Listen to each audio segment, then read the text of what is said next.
বন্ধুগণ নমস্কার, welcome to Sitanshu global politics. Please subscribe my channel. এখন পাকিস্তানকে চীনের প্রয়োজন কেন, এইটা প্রায়শই আলোচিত হয়। প্রাথমিকভাবে মনে হয় যে ব্যবসা বাণিজ্য রাজনীতি হচ্ছে এর মূল বিষয়।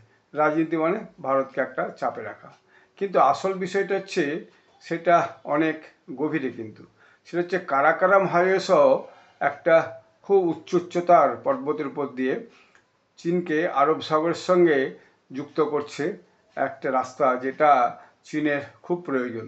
তাতে কি হয়, সামগ্রিকভাবে যে কৌশলগত একটা পথ রাস্তা, সেই পথটাকে যেখানে অনেক রকম আঞ্চলিক প্রতিবন্ধকতা আছে সেটাকে এড়িয়ে যাতে আরব সাগরের সঙ্গে সরাসরি একটা যোগাযোগ তৈরি করা যায়, বিভিন্ন বন্দরগুলোকে যুক্ত করা যায়, নৌ চলাচলের বিশেষ সংযোগের যে এশিয়া জুড়ে পণ্য, জ্বালানি ও যে অন্যান্য মালপত্র নিজে নিয়ে আসা, সেইটাকে একটা নতুন রূপ দেওয়া যায়।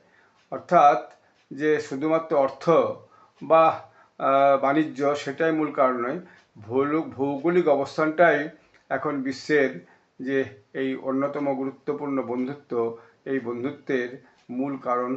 এছাড়া পাকিস্তান থেকে চীনের আলাদা করে কিছু পাওয়ার নেই, কারণ পাকিস্তান একটা অত্যন্ত সেই অর্থে দরিদ্র দেশ এখন। সেখানে মানুষের কাছেই সুযোগ সুবিধা প্রায় নেই বললেই চলে।